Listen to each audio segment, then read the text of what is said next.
Hello, we're back, or at least I'm back on YouTube, except a different channel now too. It's 2022 and I'm finally getting back into making YouTube videos. This was something I kind of got away from in 2021, other than, you know, my normal content. But so before we get into the video, this is for people who watch me.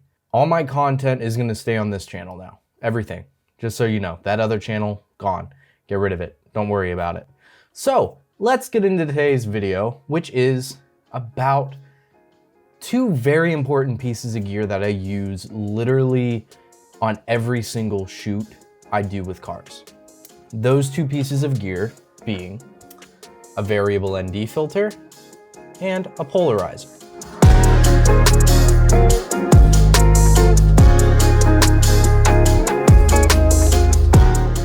Now, you may be thinking to yourself, so you use both of them? Are you gonna like review one piece and then the other piece in the same video?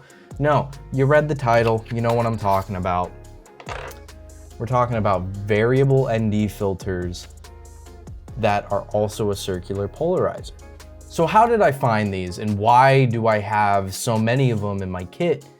Well, the biggest reason is when you're shooting cars, especially video and especially outside, you kind of need two filters at once. Anytime you're shooting cars, especially photography and videography, you usually have a circular polarizer, which what that does, let me just show you here, screw that little thing on. As you can see, it got a little bit darker. Don't worry about that, that's the polarizer working. But if you pay attention to this side light here, as I turn it, do you see some of that reflection just like changing? That's what a polarizer does. It cuts reflections and it allows you to kind of control what those reflections look like and what those reflections are doing.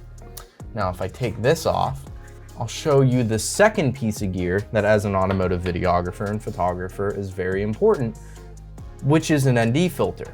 A lot of the times I'm shooting outside and usually in a very sunny or bright situation, and ND filters are what you use generally just for that. Let me demonstrate how this product works. Yes, screw it on. There we go. And as you can see, the image is already darker, but if I turn it, start turning it, it just gets darker and darker and darker until there's like nothing except this light where I'm waving at. Now let's take that off. Hello, I'm back. So I use both of these filters very often and they're very important in my kit. But the issue is I don't like stacking filters like this. The only two I really like to stack is I usually have a Pro Mist, like I do right now, I have a Pro Mist on here. And I usually just choose between one of these two when I'm doing other stuff, like other video projects that don't involve cars. But when they do, how do I get away with having all three of these filters on? Or maybe I just want a polarizer and an ND filter. Well, it's these nifty things.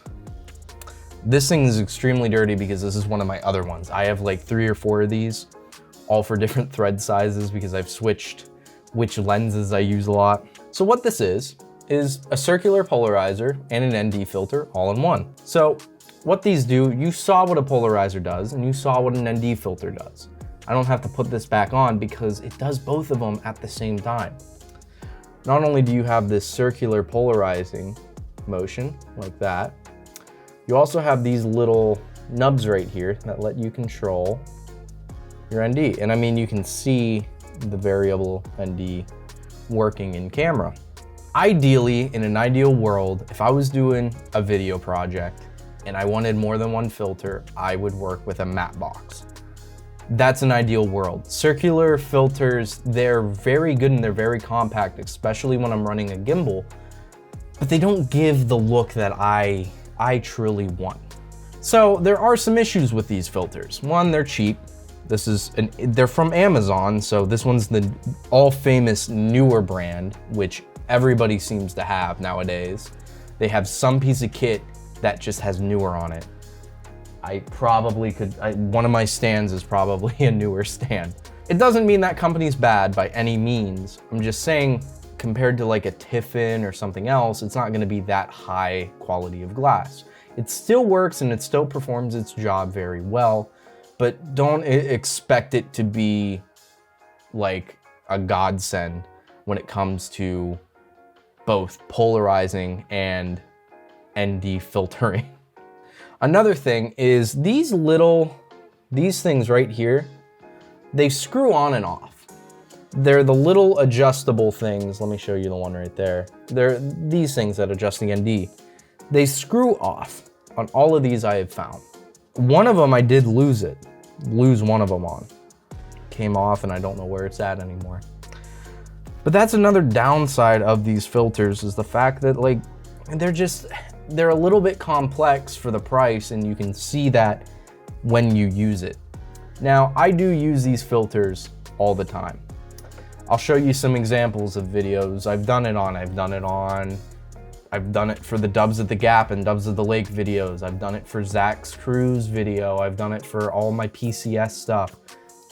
They're a phenomenal filter, but again, it's 50 bucks on Amazon. I'm not expecting the best filter quality out of all filters ever made. But yeah, that's my little return back to YouTube, is talking about these little filters. I have some other stuff planned that I want to do. I want to talk more about some of the pieces of gear I use, how to do video and photo work when it comes to cars, because I see a lot of people out there who just get into it and I notice their flaws right off the bat. And it just comes with experience getting to know this stuff, but I want to be able to help other people when it comes to the automotive world in video and photo production. Anyways, I hope you guys enjoyed. I will leave a link to the ones I have, the ones I bought, and the main one I run right now, which is in a bag over there, down in the description if you want to check it out, if you want to pick it up for yourself. Anyways, I hope you guys enjoyed this video. Take care.